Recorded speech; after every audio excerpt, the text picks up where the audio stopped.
Yay! Thank you, Michael. Good morning. Good morning. Where were we? Picky Zoom. Picky Zoom. All right. Good morning, everyone. Now, wait a minute. What's going on? Oh, I see. Wait a minute. I got to move my screen. I got to get set up here. I got to get organized. There we go. Case of the Mondays. It is Monday, isn't it? Yeah. There we go. Okay. There. We're going to start again. Happy Monday. And my apologies for that little glitch in there. So today we are going to beat feet. And I still don't think we're going to get through them all because we're going to cover two things, inspections and everything that goes along with them, pre-inspections, inspection waivers, inspection responses. I'm hitting this from the 100-mile view. I'm not getting into the weeds. Annie Fitzsimmons on her Washington Realtor YouTube channel has a whole video on inspections. Actually, she has several. So if you go to YouTube, put in Washington Realtors, subscribe, and then go to videos at the top and put in inspections, you'll see her videos that come up, and those are well worth the watch. Today, we are just kind of going through the highlights. And then also for financing, and again, I don't think we're going to get through all this. We'll probably carry it over to Wednesday. So Monday, Wednesday, Friday this week, we are going to be covering a lot of ground, 8:30 to 10. And we also just, well, I got y'all on here, all 29 of you and counting, tomorrow morning for our REMAX business meeting at 9 o'clock, which you'll be getting a separate link to. We are actually having David Knox himself on the call. So a lot of people have seen his videos, but he is actually going to Zoom in and join us probably from California. So would love to have you join us. The YouTube page, Brian, was just, I think it's Washington Realtors is what it's under.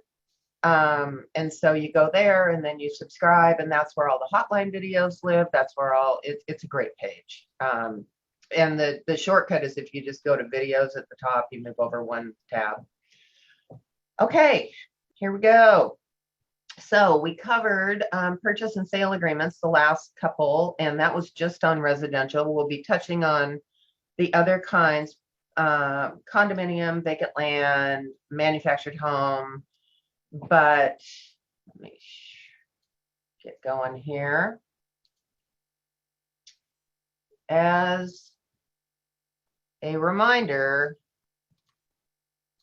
this is where when you're in Express Forms and they have all the manuals over here, today on all the attachments, and I know I sent you a truckload of them, hopefully you downloaded them and at least glanced through them.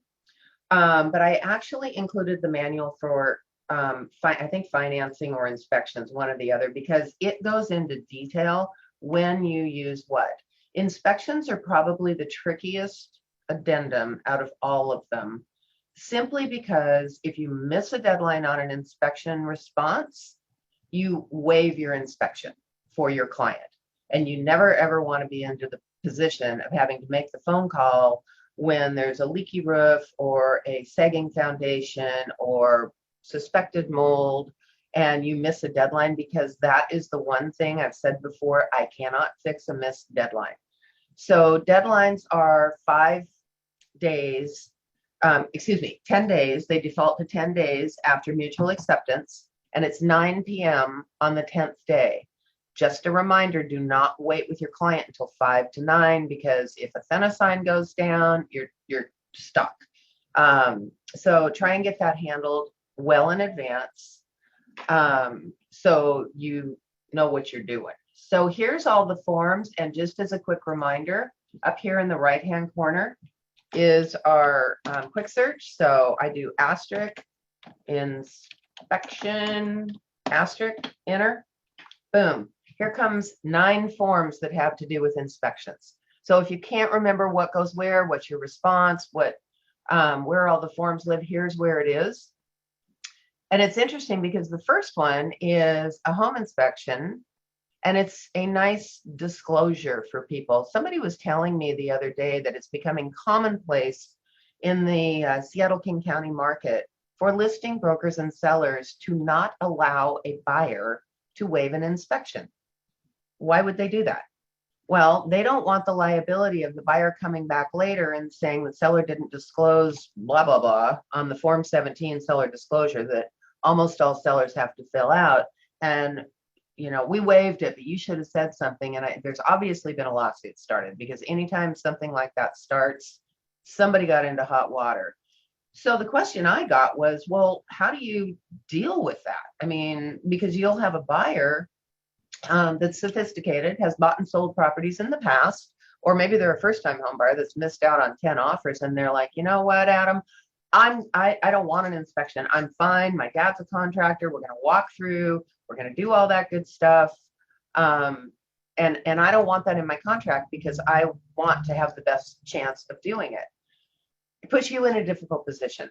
The easiest answer to that is to do a pre-inspection on the property. And by pre-inspection, there are a couple of people that can do an inspection. One is obviously a licensed bonded home inspector. That's the no-brainer. You should have a list of about 3 of them that you've used. You should have one on speed dial. So when you're submitting an offer, you can call that inspector up and already have an inspection on the property lined up. So when you present on Sunday, you can say, yep, and we have a home inspection scheduled for 2:00 tomorrow afternoon.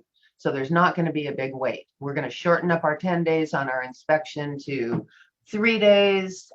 We're still going to have one, but we're going to get it out of the way quick. But who's the other person that can do a home inspection? And anybody? The homeowner. Homeowner. Good answer, Brian. Not the homeowner, but the home buyer. They can do their own inspection. Now, can their dad, who's a contractor, or their uncle, or their next door neighbor who's a good friend and knows everything about houses, can they be the ones technically legally to do the home inspection? Brian? No. Yes, correct. They cannot. The home buyer and a home inspector are the only 2 people that technically can do the home inspection. Does that mean you can't bring dad through? Heck no. Dad's going to want to see it, especially if they're first-time home buyers. But technically the home buyer is the one that does the inspection. So how do you get around the person who says, I don't want to do a home inspection? Well, somebody came up with the brilliant idea of slotting in a pre-inspection, which is a home inspection that's done prior to submitting your offer, and doing your own inspection. And I think that was Tessa. I don't remember who it was. We were talking and I said, there's a nugget. Is it best practice? Probably not. But will it get you over the hurdle? Probably. A couple other things you could do is shorten up the home inspection time frame to 1 day, 2 days, whatever. And remembering anything 5 days or less are what kind of days? What kind of days? Business. Not including weekends and holidays. Ending on a weekday. At what time? 9. Right. What's the only exception to the 5 days or less rule? There's one inspection in the whole contract where they are not business days. There's one. What is it? Come on. Closing? Nope. Close, Diane. There's one. What? So if possession is closing plus 1 and it closes on a Friday, I'm going to give you a hint. It has to close on a weekday. It has to close on a weekday, and it did. It closed on a Friday. And possession is closing plus 1 day. When do they get possession? Monday? Saturday. Correct. Good answer. Possession is the only exception to 5 days and less being business days. Possession. It's the only day. So somebody can have possession on a weekend or holiday. So if it closes on a Thursday and you have closing plus 3, so 3 days, so it closes on Thursday, you never count the date of the activity, which is closing or mutual acceptance or whatever. So closing plus 3. So, and let's say Monday is President's Day, but you still start counting for possession on Saturday, Sunday, Monday. And what time do they get possession?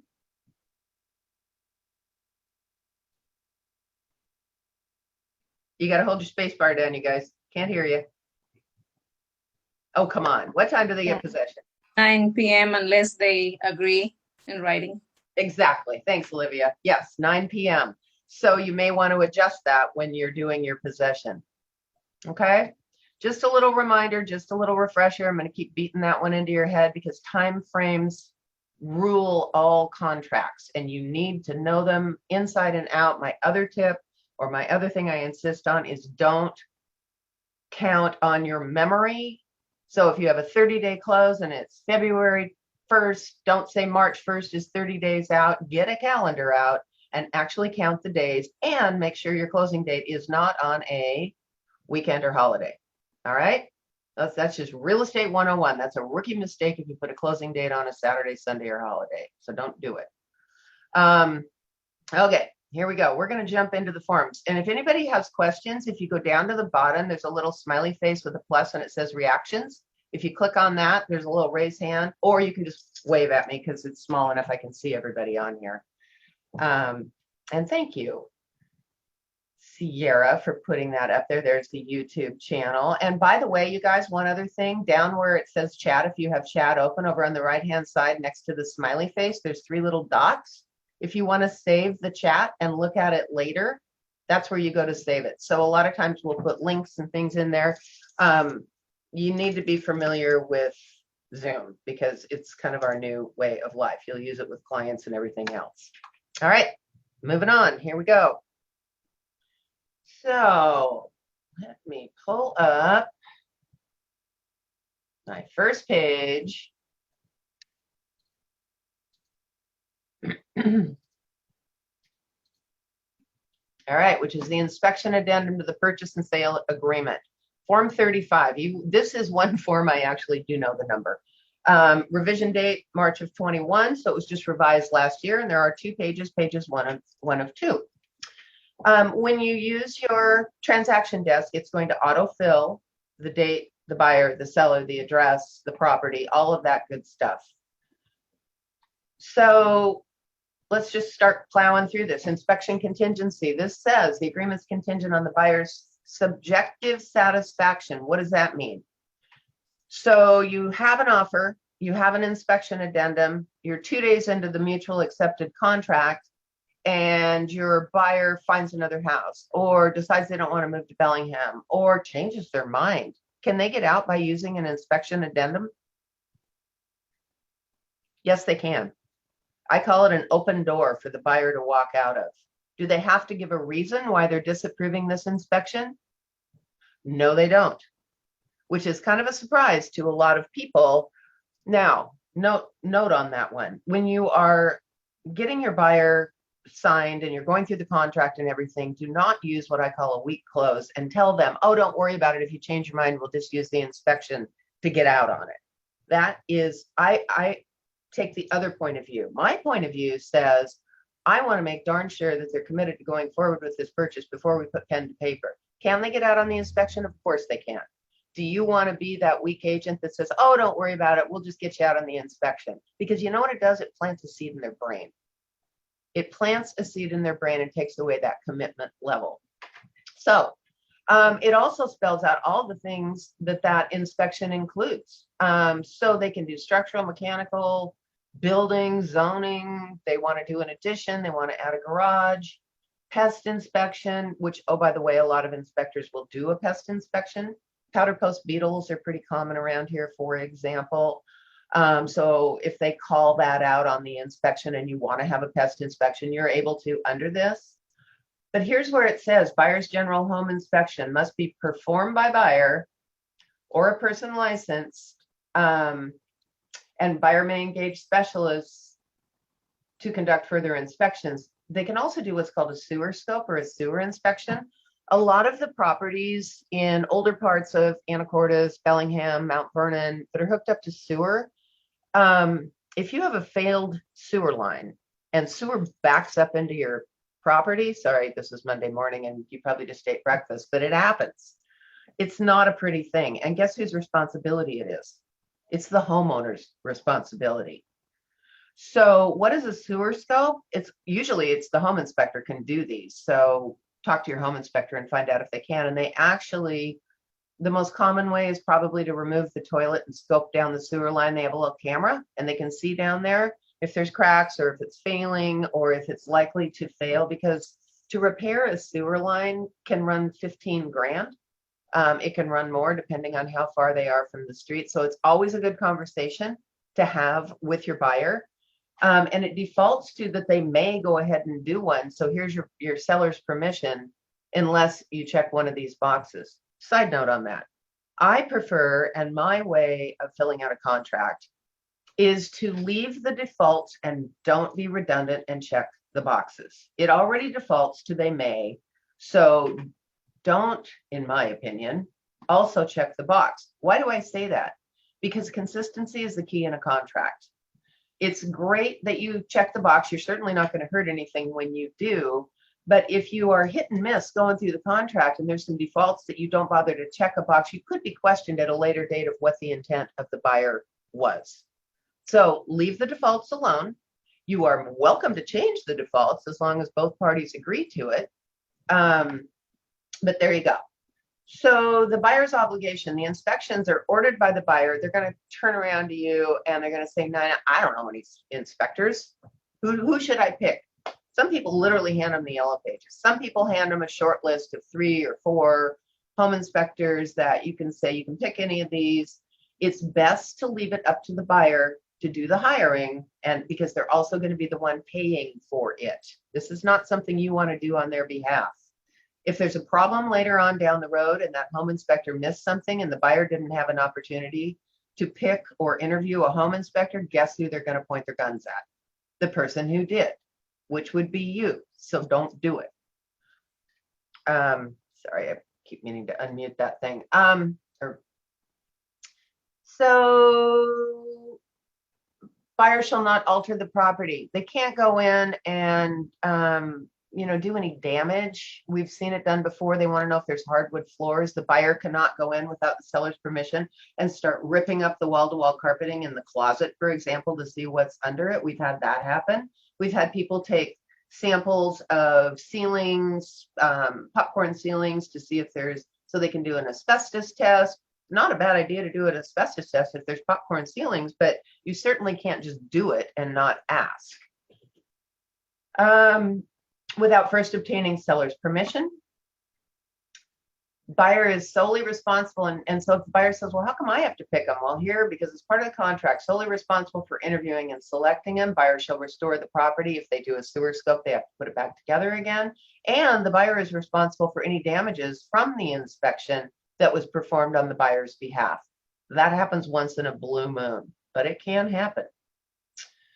So here's the one that bites. This is the one you want to stop and make sure you highlight and go over with your buyers. The inspection contingency shall be conclusively deemed waived, and seller shall not be obligated to make repairs or modifications unless within 10 days is the default after mutual acceptance. Buyer gives notice either approving the inspection, disapproving the inspection, and terminating, that they're going to conduct additional inspections. So they say, you better have that furnace checked, or I'm not sure about that roof. You better get an additional inspection, or just proposing repairs or modifications to the property. So in other words, seller agrees to fix the gutters or give the buyer a $5,000 credit at closing. That's a modification to the agreement. If the buyer disapproves and terminates, the earnest money is refunded. If the buyer proposes repairs or modifications, including adjustments to the purchase price or credits for repairs to be performed after closing. So the buyer says, I want $5,000 to fix the gutters, but I'll take care of it myself after closing. That's an example. The parties shall negotiate as set forth in paragraph 6 below. The thing you need to remember is when the parties start negotiating, there is a 3-step process. The buyer has an ask for a repair or a price modification. The seller will either approve it or come back with a counter offer. And then the buyer has the option of either approving or disapproving. And here's the kicker. Those timeframes do not repeat. You can't just sit there and go around in an endless loop and go, well, we didn't come to agreement on step 3, so we're going to go back to step 1 and start all over again. The timeframes do not repeat. Don't miss your inspection response, and the timeframes do not repeat. I'll get into that more in a minute. This is another one that you need to pay very close attention to. Buyers shall not provide the inspection report or portions of the report to the seller unless the seller requests otherwise. So if you have an ask of the seller, because let's say there's a laundry list of about 25 things that need work, you cannot send the entire inspection off to the listing broker to give to the seller and say, well, instead of me writing it out, I'm just going to send you the whole inspection report. Because if you do, you waive. So it's very selective how you ask for things to be done on an inspection report. So don't miss a deadline, never send the whole report. That's new. That was just revised about a year ago. That used to be a selling broker's dirty trick. They would send the whole inspection report to the seller, knowing that if their transaction failed, the Form 17 seller disclosure would have to be modified for the next purchaser based on everything on that inspection report. So the multiple said, no, we're not going to do that anymore. So selling brokers, no more sending all this to the seller. And here it spells it out. If the buyer provides any portion, which you're basically the one doing it for them, then the inspection is deemed waived. The selection of either checkbox. So this is where the seller basically says, yep, send me the whole inspection report. Or if the buyer requests repairs, seller requests that the buyer provide to seller only the portions of the inspection report related. Additional time. This is when an inspector says, you know, hey, I'm looking at that roof and I see it's covered in moss. I'm not a roofer, but I do suggest, and you'll see it right in the inspection report, they usually have a condensed bullet points of urgent items to be addressed. It might be checking wiring. It might be checking a beam under the house. There might be standing water under the house. There might be, like I said, sagging roof. These are things that it would be up to you as a selling broker to help that buyer find a specialist to do the additional inspections. So how does that work? Only if the inspector so recommends, the buyer gets additional time to go out and try and get a specialist to go out, look at the house, give them an idea of what the fix is going to cost, or even can it be fixed.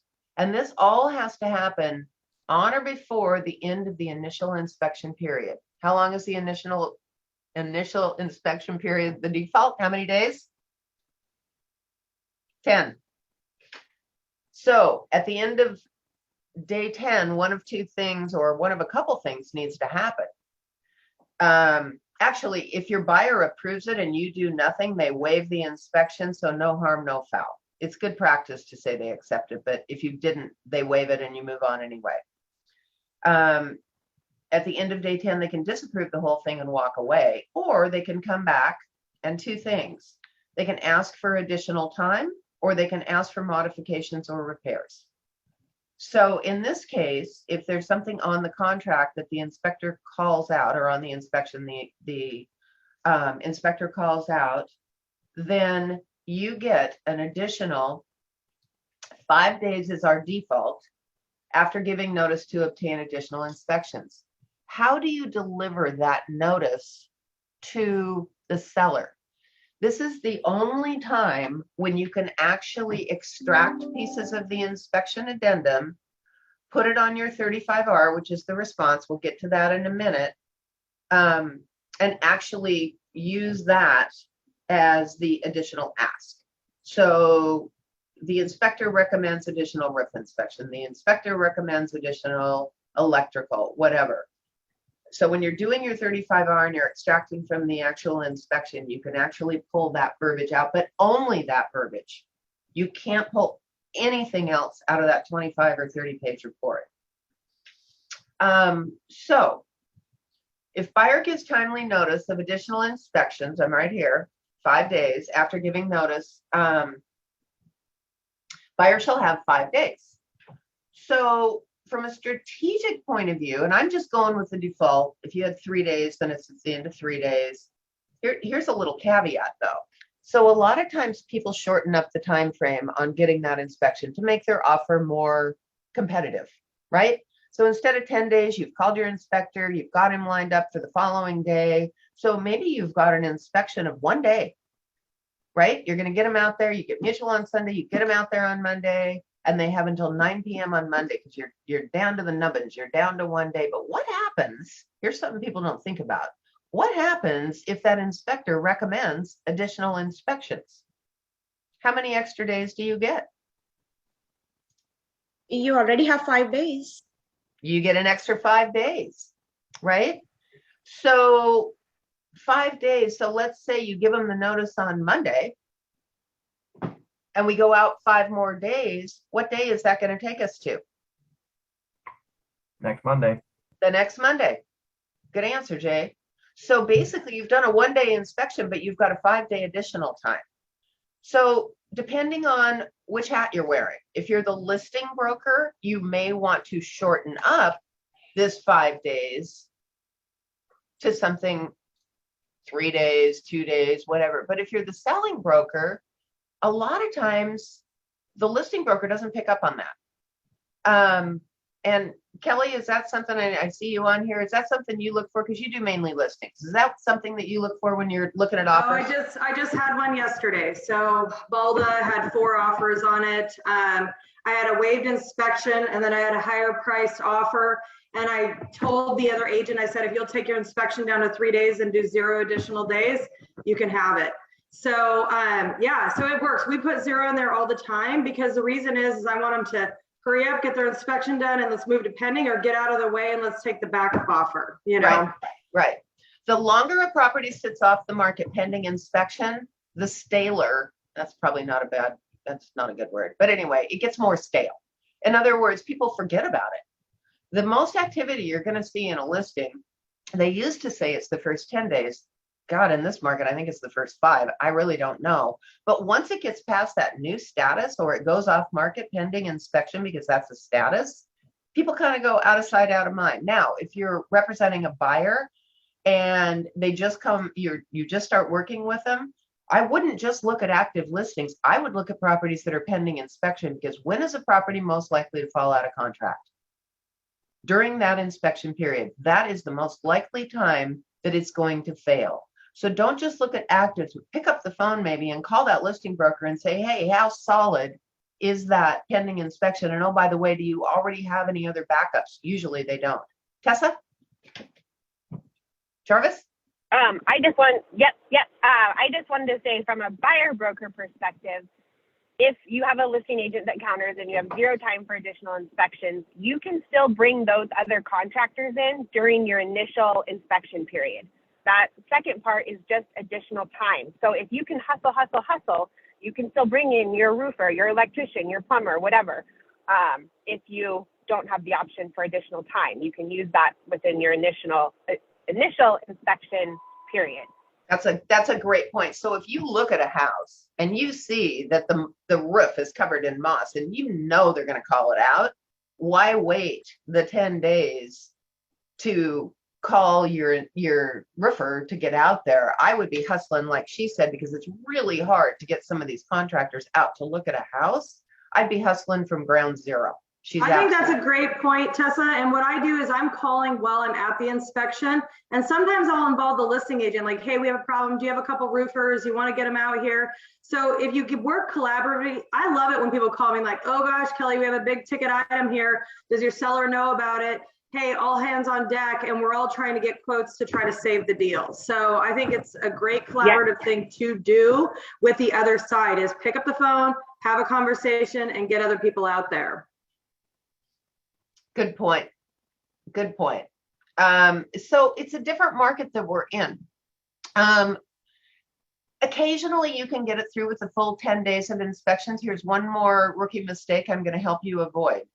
So you have the inspection done. Let's say it defaults to 10 days for the inspection and 5 days for the additional time. Let's say it's a house out in the county or whatever and wasn't very competitive, and you managed to get that through.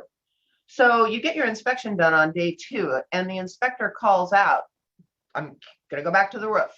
We need a roof inspection, and you haven't been proactive. And so on day 2, you find that out. Here's a rookie mistake: giving the notice of additional time then on day 2 when you find out, and only getting 5 more days to do it. Why is that a rookie mistake? You've just left 8 days behind that you certainly could have used to get a roofer out there. Does that make sense? So when is the best time to serve the notice for additional time for inspections? It's on the last day of the inspection period. If you need that extra time, because once you're under contract and you're locked into your number of days for inspection and additional time, then if you need it, take that full time. Does that mean that you get a roofer out there on day 4 and on day 5, you figure it all out? You call Kelly, you figure out who's going to pay for what. And at that time, you give the 35R, the response on day 5 or 6. No, there's nothing that says you can't give it early. It's just don't be in a rush to give the notice for the additional time for additional inspections if you've got time remaining on your original inspection. Does that make sense to you guys? So use the time that you've been given if you need it. And then, because even if you've got a roofer out there on day 5, you may not want to give the notice until day 10. And day 10 at what time? Same old time, 9 p.m. Don't miss your time frame. What happens if you intend to seek additional time and you wait until day 10 at 9:05? Not only do you not get your additional time for inspections, but you've waived. You've waived the whole dang thing, and that has happened to people before. Moving on. Buyer's request for repairs or modifications. So these are the steps that you are going to go through. And by the way, everybody looks at the 35R, which is the inspection response, and they look for all of these steps to be on there, and they're not. Just remember that the steps you're going to take to walk through the inspection are all going to be on the original inspection itself. That's where you're going to find your timelines. That's where you're going to find the steps. That's where you're going to find the who does what. So if buyer requests repairs and modifications, then this is how it goes. This is parties shall negotiate as set forth in paragraph 6. We are in paragraph 6. This is a paragraph I want you to read and get really, really familiar with. And I want you to be able to explain it to your buyer in English so they understand the importance of the timeframes as well. So once you deliver that request, so you've gone through your inspection, you've gone through your additional days, and you have requested that the seller put on a new roof. It's going to be about $8,000 for a composition roof. So you make that request, and I'll get to the response in a minute. But here's where the timeframes are laid out. The seller has 3 days by default after receipt of the buyer's request to give notice that they either agree to the repair or modifications. We'll fix the roof, we'll give you a $15,000 credit, whatever, or agrees to some of the requests, the repairs or modifications. We won't give you a new roof. We won't give you $15,000, but you know what? We'll give you $5,000. Or 3, they reject everything and say, pound sand, we're not doing a thing. Usually when they do that, they have another offer behind you that's better. So this is the seller's way of getting you out of the way. Pound sand, I'm not doing a thing. I know the house is crumbling, the roof is crap, but you know what? We're not going to do a thing, in hopes that the seller or the buyer within the 3 days after gives up, walks away and says, okay, never mind, I'm out. You can have the house back. I'm not willing to undertake all of that. So they reject, or they offered a different proposal. We're not going to put on a roof, but we'll give you the $15,000 of credit. There's all kinds of back and forth that can happen. And so this is where it spells out what the options are. If the seller agrees to the buyer's request, this contingency is satisfied. Satisfied means it's done, it's out of the way, we don't have to deal with it anymore. So if the buyer makes an ask and the seller makes a reply and agrees to the buyer's ask and everybody's on the same page, you're done. You don't need a third signature. Buyer asks, seller agrees, no third signature required. If they don't agree, then the buyer comes back. So here we go, the back and forth. And I know this is confusing, but hang in there with me. So buyer makes an ask, seller makes a counter, or the seller rejects outright. The buyer then has 3 days. Now, if you think about a calendar and you actually pull one out, these 3 days are dragging out. So you've got 2 3-day periods in here. Throwing in weekends and holidays, you've probably gone out 2 weeks or a week and a half anyway. So as a listing broker, you don't want to sit around while 2 weeks goes by and again, the property, everybody forgets about it. You may want to consider shortening those up. Definitely. I think Blake and I counted out one time and all of the timeframes in this can drag things out like almost 3 weeks with the 10 days, the 5 days, the 3 days, the 3 days. But anyway, at that point, the buyer then has the choices, and here's where the buyer's options are: to accept the response and it's satisfied, to agree with the seller on other remedies, to disapprove the inspection and terminate, in which case the earnest money is refunded to the buyer. Dolly, did you have a question? Oh, you're muted. Yes. So my question is, say buyer gives 35R and it requests some items, and listing agent doesn't respond until like the third day, or say it happened very recent with one transaction, and are they required, if they approve it or disapprove it, are they required to give a selling broker a notice or not? If I'm understanding your question correctly, yeah, they definitely have to use the 35R. If they do nothing, so you make a request on the 35R, so the buyer comes in and requests a new roof for $10,000 price reduction. And from the seller, you get crickets. So at the end of day 3, if the seller has remained silent and not responded at all, it's if they rejected your request. Okay, so it's as if they rejected your request. So when they reject your request, because that is one of the options, then the buyer has 3 days to figure out what they want to do. That's when the seller says, pound sand, we're not doing a thing, we're not even going to answer you. Then the buyer has an additional 3 days to either accept that or terminate the contract and get out of the way, because negotiating is probably not an option at that point. Does that make sense? That does, yes. Okay. That's a great question. Silence on either party's behalf is as if they rejected the proposal by the other party. Okay, so another question. I remember like before in the contracts, whenever you would explain something would be if it's silence, it means acceptance. So I was taking it that way, but I just want to make sure it's acceptance or rejection. It's rejection. It's rejection. Okay. And yeah.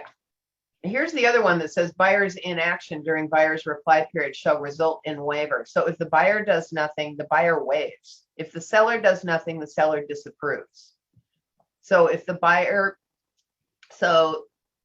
makes a proposal or a request, and the seller comes back with a counter, and the buyer doesn't do anything for those additional 3 days they've got, they do nothing.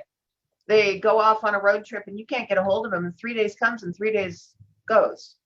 Guess what? That buyer, hope they had a nice road trip through Yellowstone, because they've just waived their entire inspection. So again, these are time frames that you need to get really, really, really familiar with, so that when you're going through a contract with your buyer, you can explain to them the ramifications of that Yellowstone road trip they're going to take and not being in contact with you. That's one of the first things you tell a client when you start working with them, is communication is going to be really, really important. But once we go under contract, it's even more critical.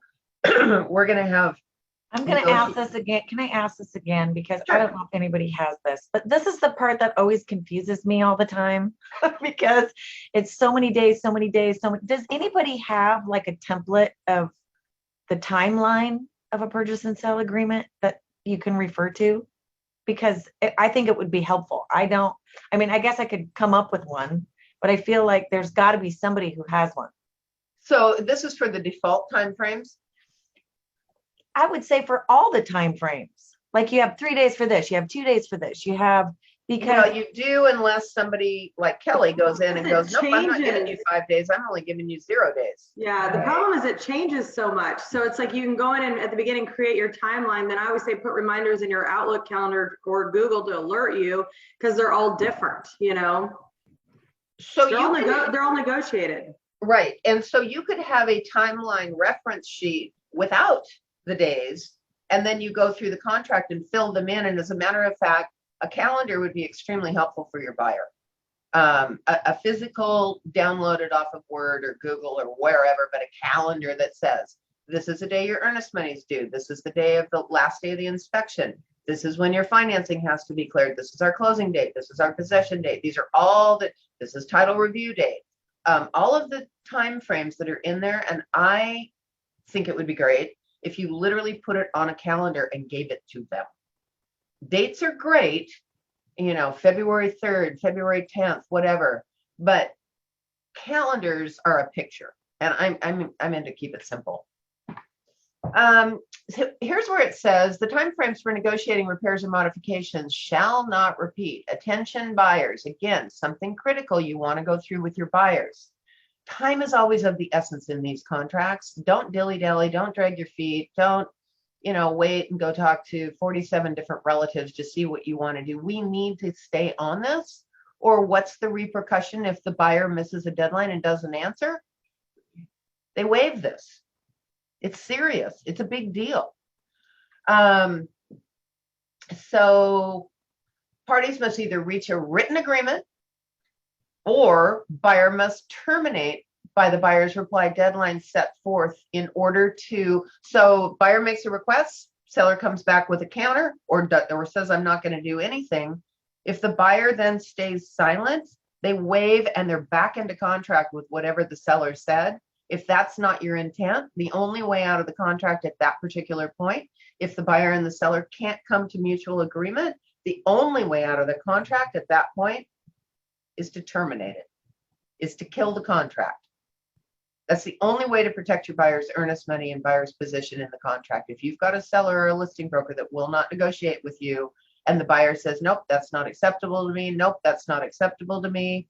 What about this? You go back and forth, you're on the phone, you're trying to negotiate, and you cannot come to mutual.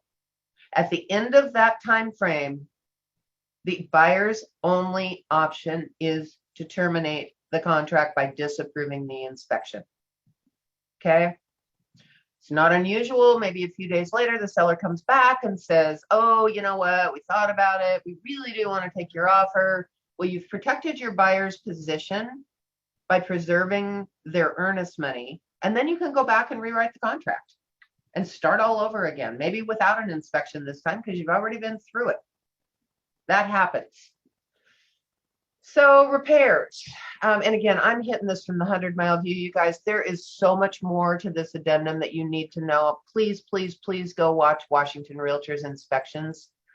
But if the seller agrees to make repairs proposed by the buyer, the repairs shall be, and it spells it out. They got to be in a workmanlike manner and in accordance with all laws. But let me tell you that the buyer's idea of repairs are a lot of times different from the seller's ideas of repairs.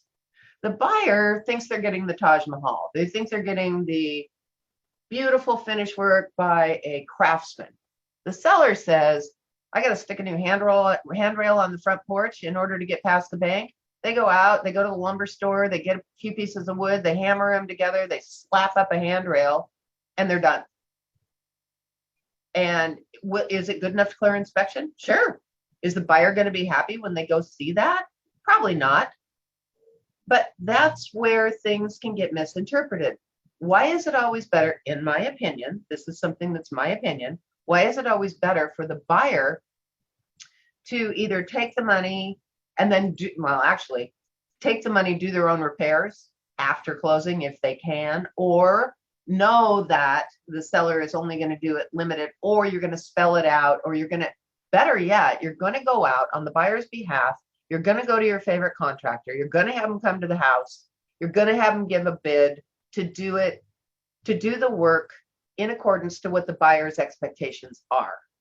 You're going to submit that bid along with your response, and then the buyer is going to be in control, but the seller is going to be paying for it. Less chance for misunderstanding. Because as long as it passes muster with the contract, and as long as the bank or the inspector who comes back out to do the reinspection clears that handrail in this example, then there's nothing your buyer can say, but they are not going to be happy with you. So if you have a picky buyer, maybe they want wrought iron, I don't know, whatever. And and let's say the wrought iron is $4,000, they might just ask for a couple $1,000s from the seller and say, I'll kick in the other 2,000 for the upgrade. I'm willing to do it myself. So there's all kinds of negotiations that can go on. But if they just want it to pass muster, get a contractor out there, get a bid if you can. Attach the bid as best practice to the inspection response.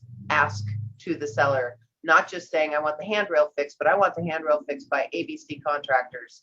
And here's the spec sheet that goes along with it. So one thing you're gathering, I'm hoping, from all of these discussions is that you need to have a team. You need to know where to go get a good home inspector. You need to know the contractors. You need to become the repository for all things real estate. These are things you will build over time. These are things that RE/MAX is so good about sharing information. You see the emails go out every once in a while. I need an insurance agent who insures knob and tube. I need a roofer. I need whatever. And we share contractors. And then also on our WhatcomAgents.com or SkagitAgents.com, isn't that what it's called, Lise? Anyway, we have an in-house website with a vendor list on it that you can also use that we try and keep updated. But these are all things that are going to come along. So, talks about when or what kind of fix is going to be done, and it needs to be done 3 days prior to the closing date. That's a default. You might want it done a week in advance of the closing, or you might, in order to make it, you might say 1 day in advance of closing. But at that point, the buyer is going to go do a walkthrough, either with the inspector or with the contractor or with you, and they're going to hopefully physically go look at the house. In the case of hazardous materials, I'm talking an oil tank. So a buried oil tank you can do one of two things with if it's not being used. And there are still some older houses that still use oil furnaces, so they have an underground buried oil tank that goes along with it. But because of hazardous waste, if it's not in use anymore, one or two things can happen. The buyer can agree to have it decommissioned, which means it's just basically filled with sludge or slurry or sand. And after they do some soil testing around the tank to make sure that there's been no leakage, they fill it with an innate object, and it's what they call decommissioned.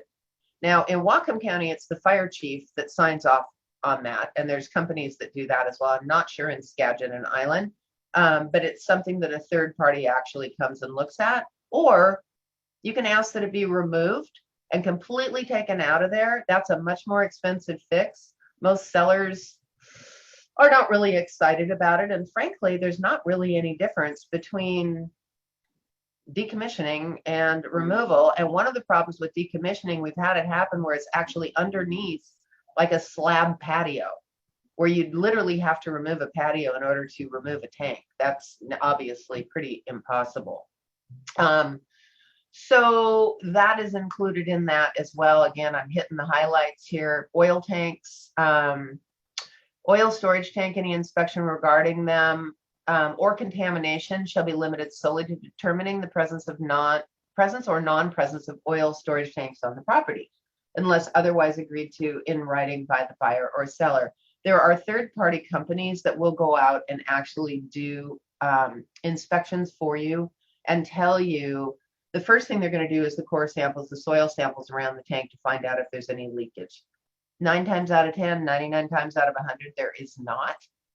But I will tell you that if you skip this step and there is oil that seeps out of the tank and contaminates, there was one out on Eldridge years ago.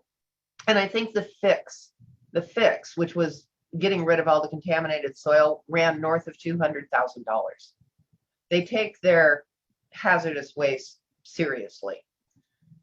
So on-site sewage system, that's septic system is what they're talking about here. And there's just a nice little advice that you should be adding. If you've got a septic system, be sure and add your septic addendum. We talked about that last week.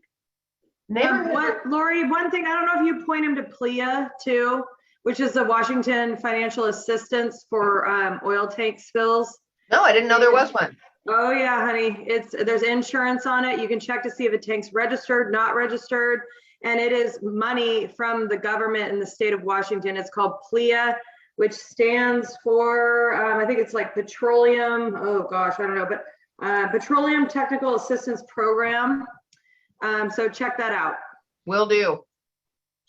So it normally runs about, correct me if I'm wrong, $1,200-ish to decommission a tank. And it will run probably closer to 2,000 or more to totally remove the tank. It depends on where it is.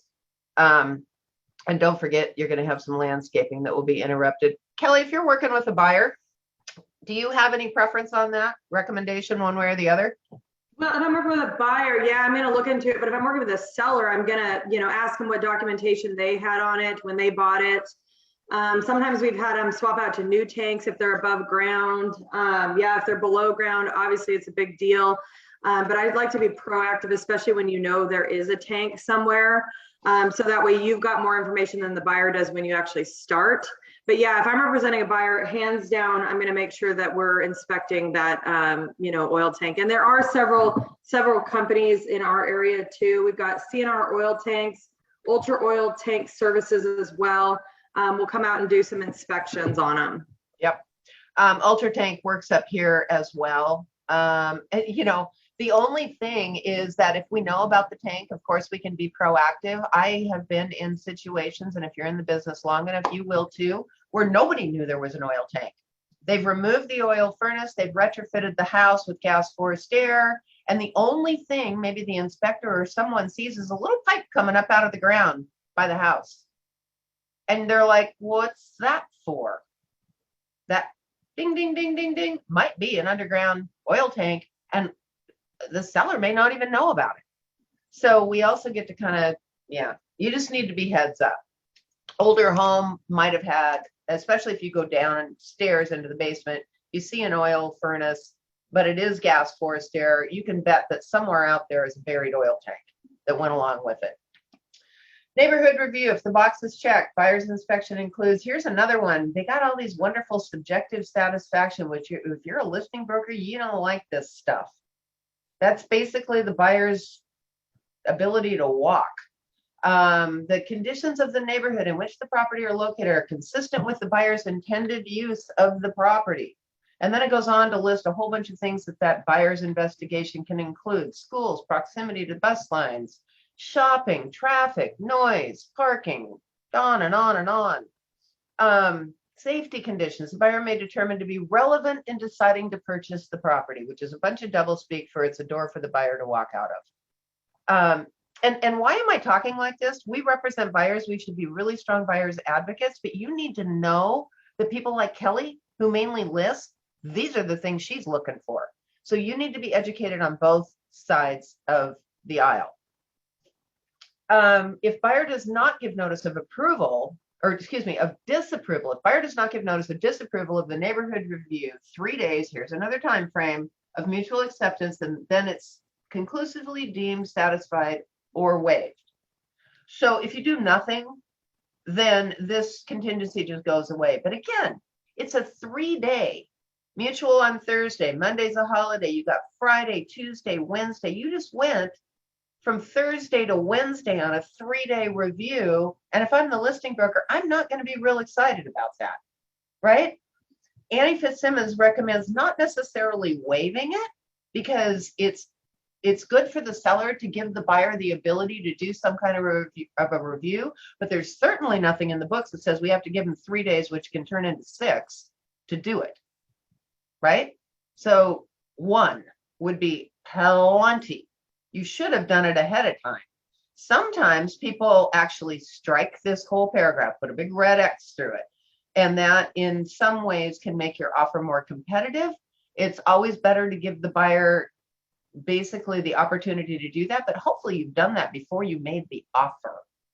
You've checked out the schools they want to be in. Okay, so there is the end of the inspection. And like I said, I just skimmed it. So you guys need to go back and you need to read it. I'm reading here. Let's go. Folio to track transaction timeframes automatically pops up. Come up with a system on that. So we've gone through inspection. Anybody have any quick questions before I move on? And I'm gonna Oh, can I just give one piece? When you said that you can almost go up to 3 weeks with an inspection, the best practice I find that I give my agents is order the appraisal now, right when you go pending, and then put your name as your contact as the buyer's agent and control the appraisal. Because if the inspection's going south, you can cancel the appraisal for your client, so that way they're not calling the listing agent. But it doesn't stall your transaction up if you've got a hard inspection that you need to work through. It's already in the queue with the lender, so they can assign the appraiser, and then you're not weeks behind because it took you forever to negotiate that inspection response. And don't make the rookie mistake, which a lot of lenders still do, of saying, oh, I didn't want to spend the buyer's money and order the appraisal until we were clear of the inspection. No, no, no, no, no. You hopefully have counseled your buyer that, guess what? Getting into this game is you're gonna have some hard money up front. And part of that might be paying for the appraisal. Definitely you're gonna be paying for the inspection if you're gonna have one. But that's what you pay to play. That's the cost of getting into this market as a buyer. So be sure and have the conversation with your lender ahead of time. When you're getting familiar with how they work, I'm 100% in agreement with Kelly. I never want to hear from a lender, oh, I didn't order the appraisal yet. And oh, by the way, you're 8 days from closing and the property's in Timbuktu, because I didn't want to spend the buyer's money until we knew they were past inspection. Well, we're 3 weeks into the inspection. It's a 4-week close. You just ordered the appraisal. Are you going to make it? Probably not. Does the seller have to give you an inspection? Absolutely not. Or an extension? Absolutely not. Rookie mistake. Rookie mistake. Everybody starts right out of the chute. You order your inspection, you order your appraisal. I love the idea that you're the one that orders it so you can be the one to cancel it. There is no hard and fast rule about who orders or attends the inspection. Control is power. I completely agree. I would like to be the one to be there to give the appraiser an idea if there is multiple offers. If it went well over ask, there was an escalation clause. So moving on. Something called a pre-inspection. We talked about this before. And the pre-inspection basically is having the buyer who is nervous about buying a house without an inspection, but they also know that in order for their offer to be competitive, they can't go in with an inspection. So what can they do? They can do what's called a pre-inspection. So a lot of times you will see properties listed on a Wednesday or Thursday, and the offer review date might not be until the following Tuesday. Well, there's 2 reasons for that. Get as many people through, obviously, as possible. But number 2, hopefully have buyers doing pre-inspections out there, i.e. getting permission from the seller to do an inspection on the property so that they have information, they have knowledge, they are comfortable going forward with an offer without an inspection attached to it. Is it going to cost them money? Yep. Yes, it is. They are going to have to pay that inspector, whether they choose to go through or whether their offer gets accepted or not. There are some people that I've seen do 4, 5, 6 pre-inspections on a property. I mean, on various properties, because they don't want to buy one without it, but they don't want to go in having an inspection attached. They pay every time, whether they get it or not. So this is what a pre-inspection agreement looks like. It's called a 35P. You're getting a theme. All the inspections are in the 35s. And this is a buyer's ask and a seller's permission to do an inspection in advance. If you don't have the seller's permission, can you do a pre-inspection? No. The seller has to agree. It's still their house. They have to agree that you're going to bring an inspector in there and go through that house and have an inspection done. So this is what you submit to the listing broker, who presents it to the seller, signed by your buyer. The seller signs, gets it back. Seller agreeing, again, spelling out who's going to pay. They're going to be ordered by the buyer, paid for by the buyer. A lot of things are very similar to the inspection, but it just happens in advance of you making an offer. Sewer inspections in there, oil tanks are in there. And no further obligation. Just because you do this doesn't mean the buyer's going to make an offer on the property. And that's it. It's a pretty straightforward addendum. But you will see that it's not what we call a notice, which just has one signature. It's more of an ask. The buyer is requesting and the seller is granting permission. because it takes 2 signatures down at the bottom. Pre-inspection agreement. So what you would do is you go ahead and slot time in showing time. Ask the inspector about how long it's going to take. Might take an hour, might take 2. It depends on how big of an inspection they do. But you're going to go ahead, slot in the time on showing time. You're going to go over there on an inspection. One other thing, and again, those of you in the field, correct me if you have different opinions. I don't believe that the buyer necessarily needs to be there for the entire 3-hour inspection. I think it's more important for the buyer to be there at the end so they can meet with the inspector and they can go through the things that need to be addressed or the things that they shouldn't worry about. They need to meet with the inspector. Absolutely. It can be by phone. Maybe they both work, or it can be face to face.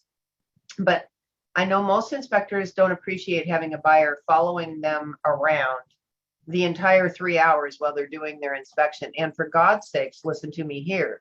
Never, as a buyer's agent, are you ever to follow an inspector around and point things out or get information or ask on behalf of their client. Why is that? Because you then become the person who's responsible for giving the buyer the information. You want to go sit in your car, you want to go sit at your kitchen table, you need to be on the property unless you've gotten permission from the seller in advance not to be, but usually you're there. But you're just there doing your work, answering phone calls, calling, doing whatever. You are not following the inspector around. 2 little tips on that. Agree? Disagree? I have a question. Yep, go ahead, Adam. So we use certified home and commercial inspectors or inspections, and they always say in the beginning, follow me around, act like you're living in the house, 6 eyes are better than 2. If you see something I didn't catch, point it out to me and we can talk about it. Let me know your concerns. And that way, when you get to the report and you're looking, you say, oh, where was this at? Or, what is that as bad in person as it looks? Then they've been kind of in person looking at it and talking about it. I don't know if that's what all inspectors. It's really up to the inspector. I also know there's inspectors out there that don't want the person following around. They don't mind if they're there for the last hour. So the inspector can go around and point out concerns that they found, actually walk them around the house. I guess it's up to the individual inspector. I do agree that the buyer needs to meet with the inspector, and if they can, and actually have the inspector point out the areas of concern and go over the highlights with it. I've just heard from inspectors that they don't necessarily want the person trotting around with them, but if they say 6 eyes is better than 2, I still do not recommend that you be one of those eyes. I do not recommend it. The only piece I'd add to that is, as a buyer's agent, you should be reviewing the Form 17. Okay, so if there is something called out on the Form 17, like, hey, the roof leaked back in 2017, you should tell the home inspector that so he can go up and make sure it's dry, make sure it was, fixed properly, blah, blah, blah, blah. So I would just make sure those are things I feel as a buyer's agent that you should say. But yeah, if your clients want to point different things out and get their concerns eased by the home inspector, that's up to them. Ow! I love your puppy. Okay, moving on. So here we go. This is a short one. Take 10 seconds. 35C, notice of seller consent of inspection report. Maybe the seller wants to see it. Once in a blue moon, they do. This is the form. You never take them at their word. You don't do it over the phone. You get that request in writing, because what's the repercussion for providing an inspection without the seller's permission? Your buyer waives. So you want to make dang sure that you heard what you thought you heard. Or seller requests that they provide only certain sections of it. And this is a unilateral. This is the seller only on that one. Moving on. So they have something else called an inspection waiver. So if the buyer says, "Sorry, I don't want an inspection. I'm going to remodel this house anyway. I don't really care," and they refuse to do a pre-inspection, and you end up doing the waiver. Again, don't take them at their word. It used to be part of the inspection report that the buyer waived. Now they have a standalone form, a 35W waiver, inspection waiver addendum. to the purchase and sale agreement. And this is where the buyers, this is better than you just saying, are you sure you don't want to have an inspection? This is where, hey, Mr. Buyer, we're advising that you do, but you choose not to, that's on you. So here, number one is the waiver. This is used for a couple of different things. Buyer's been advised, buyer elects to waive, buyer has not relied on representations by the seller, listing broker, buyer broker, cover your butt. Or this is also used to notify the seller that you've done a pre-inspection and you're still waiving, right? So you've had the inspection done, you know all the good, bad, and the ugly, you've done your pre-inspection, and you either waive or you go in, you've had a pre-inspection and you want some things done, right? Maybe the polarity is not grounded in the kitchen, whatever. So there might be a little laundry list. This is where it goes. So this is as opposed to the 35R, which is the response to the inspection. This is an ask in advance. This goes in with the offer. This tells the seller, we already had a pre-inspection done. We're good with everything. The only thing that we want fixed is A, B, and C. Or, yeah, so this is where that goes in. So this is a great form. I'm glad they came up with it. And it goes in to say that it's going to be done 3 days prior to closing. Buyer has the opportunity to go review all that other good stuff. And the other little advisory about septic. So 35W is not just a waiver. It's also can be used for a notice that a pre-inspection's been done. And this is where you would ask for things to be done along with your offer. So the seller knows in advance that there's not going to be any surprises to them. You've had your inspection and the only thing that you want fixed out of that is whatever. Okay. So now we're moving.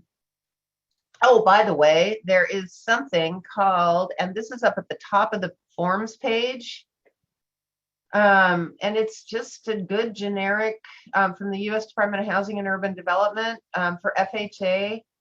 It's just why you should get a home inspection.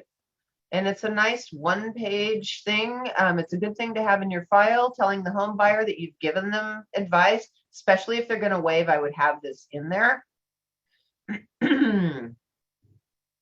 We now have. What was that called? That's a 22F, as in Frank. All right, I'm going to go on to the 35R. I'm trying to get through this today. This 35R or the 35 response form, the inspection response form.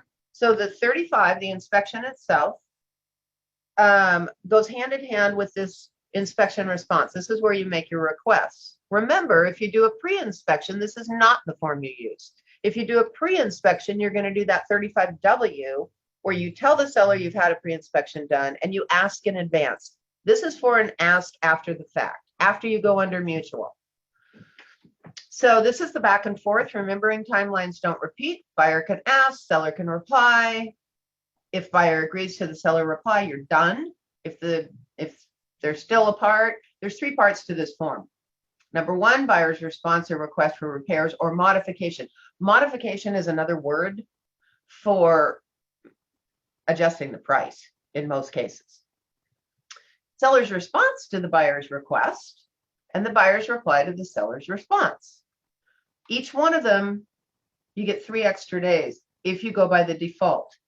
Where, again, looking at this, it does not spell out the steps. The steps are spelled out over on the form 35 itself. That's where you're going to find the 3-day time frame. That's where you're going to find what kind of repairs and to the standards the seller has to do them.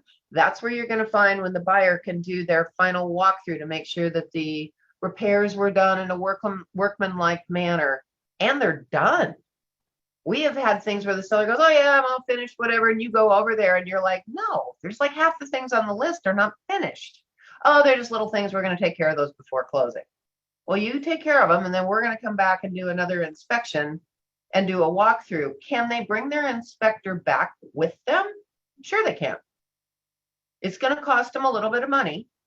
And it's probably going to be up to you to help make that appointment.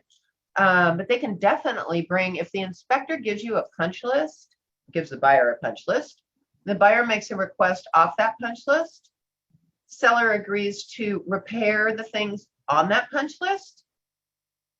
I'm a layman. I'm not a contractor. I don't know if things were done in a workmanlike manner and up to the current code. So I would pay the extra money personally to bring that inspector back with me so the inspector can make the determination if they were done correctly.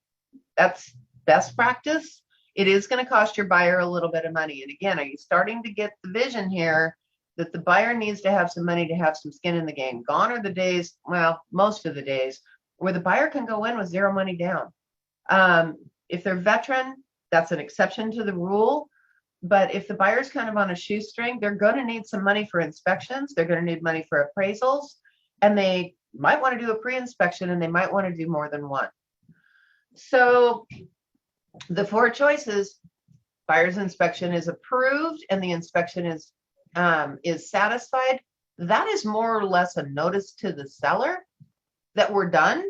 So the buyer sign it, you deliver it to the seller can sign off, or even if they don't, you're done. You've moved on down the road. That's the best of all worlds. Buyer's inspection is disapproved and the agreement is terminated. This is where the buyer goes in and goes, nope, can't live with it, or hey, I changed my mind. But this is where the buyer gives the notice within that set time frame that the agreement is terminated, and it says earnest money shall be refunded to the buyer. So you would think the title companies or the escrow will then just say, oh, okay, great, they've signed this, they've disapproved it, we'll just give them their money back. It doesn't work that way. In order to get earnest money back for a client, for a buyer, it is going to take the written approval of both parties. And you go, well, but that's stupid because it says right here, the buyer is going to get their earnest money back. It's part of the contract. Well, title and escrow are separate from our Northwest multiple forms. And they say, yeah, that's all great, Wilhelmina, but you know what? We have our own requirements. We want both the buyer and the seller's signature to make dang sure that they're both in agreement that the earnest money should be released back to the buyer. So there is a Form 50 for that. I'll get into that in a little bit later, but it's basically an authorization to disperse earnest money, and it spells out how. That needs to be signed by your buyer, by your seller, and submitted back to escrow. Number 3, buyer gives notice of an additional inspection. So here is where you do the notice if you're going to have your extra 5 days or 0 days. If you 0, you can't. 1 day you can. And then it says, pay attention.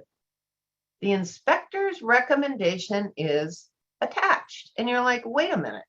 You told me that I can't attach any part of that inspection, or I'm going to have my buyer waive. That's a big no-no. Do not do it. Get the seller's permission. But yet on this form right here, it says it's attached. Hear me. You cannot take just a page out of the inspection if it has like 3 different things on it, but you're only asking for the middle thing. If you do that, you waive. The best practice, in my opinion, is to do an extraction or a cut and paste or a screenshot of just whatever the ask is. Maybe it's 1 sentence. If that's the case, do 1 sentence. Put it on a blank Form 34 and get it out of that inspection. You cannot send any other part of the inspection other than where the inspector has made a recommendation. Maybe they recommend 5 things and you're only asking for 1. You cannot send all 5. You can only send the 1 sentence that asks for the 1. I know I'm being redundant and I'm pounding this into your head, but this is important. This is really, and people get confused because they're like, I'm not supposed to send any part of the inspection. So how do I let them know where my additional inspections are? This is where it is. This is the one little piece of the contract that gives you permission to send the request or the recommendation for the additional inspection, but only that. Now, what happens if you go, oh, well, I'm just going to wordsmith it. I'm just going to take that additional roof inspection and I'm just going to make something up and put it on a 34 that gets the point across that the inspector is recommending that we do an additional roof inspection. Is that a reply? Will that work for a request? Not only do you need to say the inspector's recommendation is attached, it also says you can't, they're meaning you can't make this up. You have to attach the inspector's verbatim recommendation. So this is tricky. If they recommend additional inspections, you have to extract just the part of the inspection. And that means cut and paste literally onto either, or you can do it right down here on the 35R. There's a nice big form down here, and you can type away, you can put whatever you want to in there, but it needs to be exactly the same. If you don't, you waive. So it has to be the recommendation exactly, and it can never be anything else. Make sense? All right.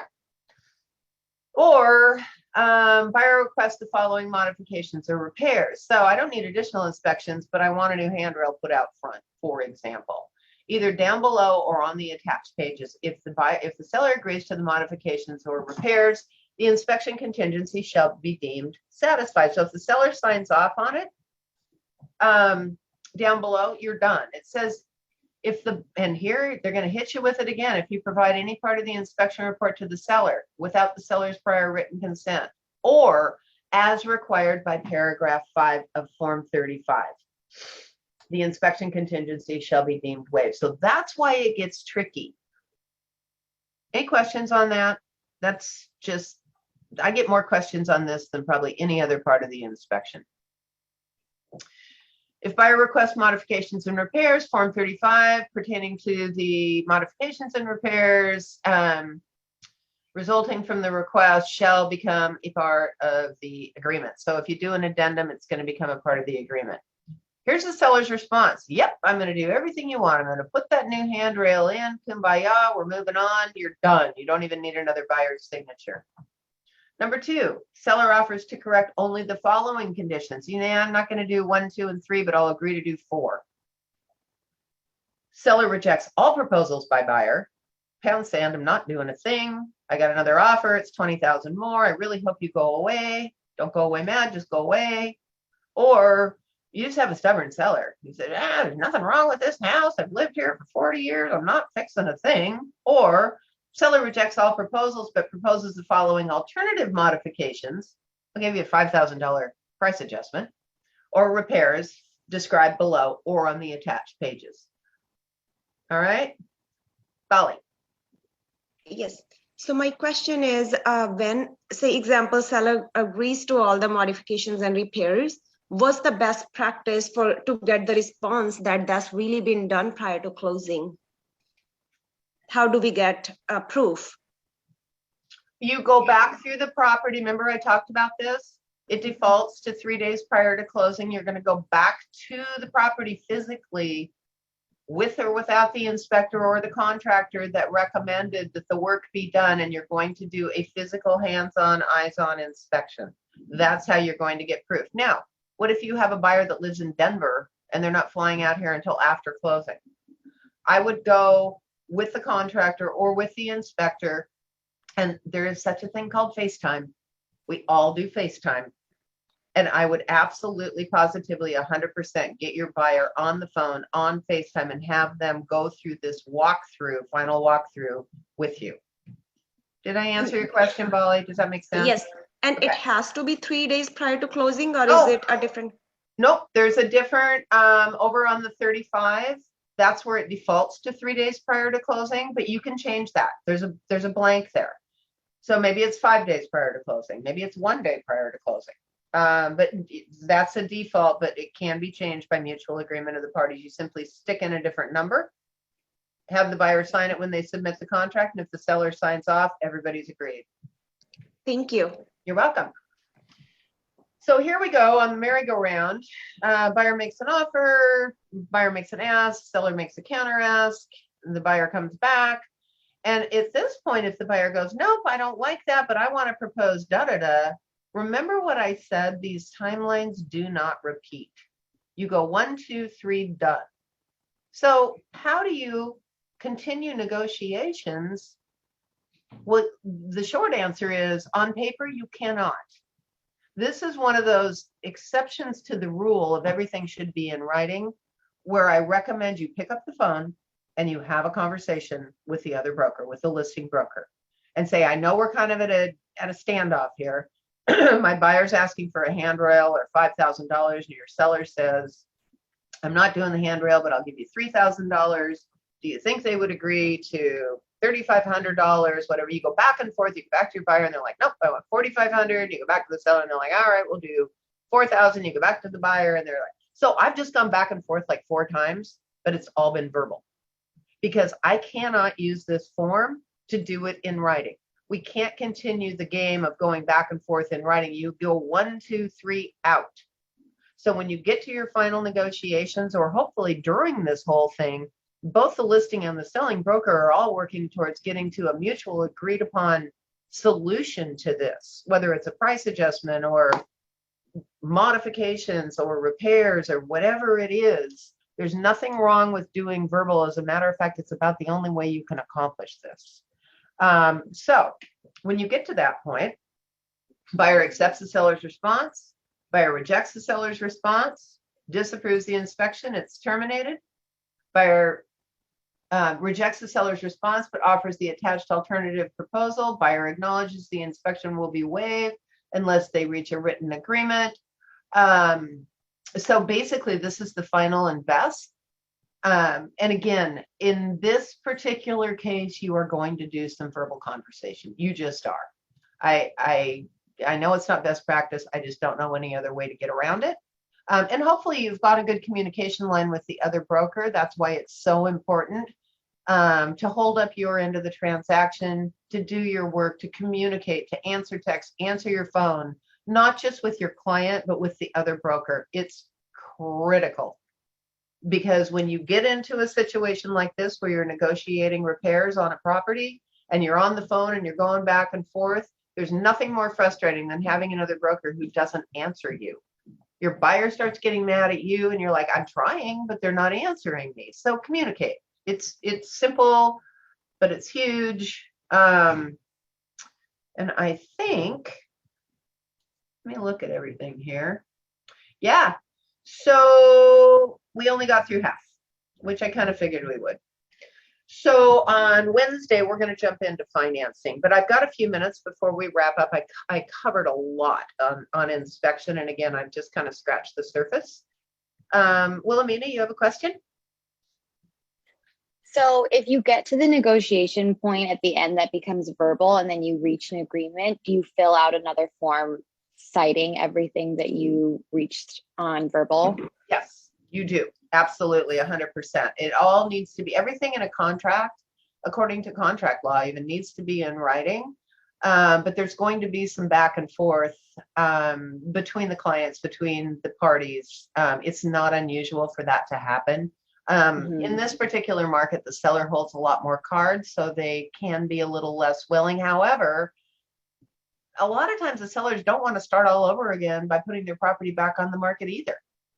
They want to be done with this as well. They want to move on. They want to close this door. So buyers need to be reasonable. You need to have the conversation, setting expectations.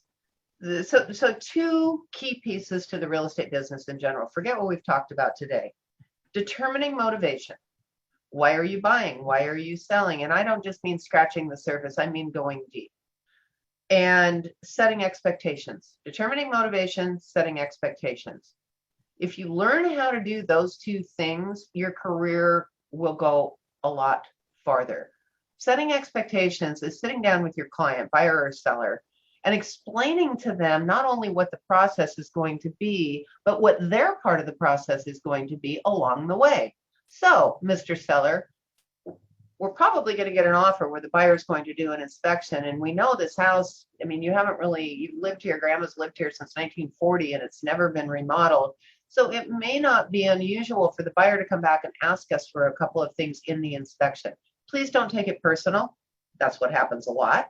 That doesn't mean they don't like your house. That just means that they may want a few items corrected prior to closing, or maybe the seller's had a pre-inspection done. They know there's things on there. They've uploaded it with the listing, so they're not surprised, or maybe they've been proactive and said they're prepared to fix something prior to closing. But managing expectations for your client, here's what could happen. Here's how we'll handle it. So don't be surprised if. That gives you credibility. That gives you professionalism. It was interesting. I read an article this morning on 1000-watt. The number one complaints that clients have of their realtor in real estate is surprises. They don't like surprises.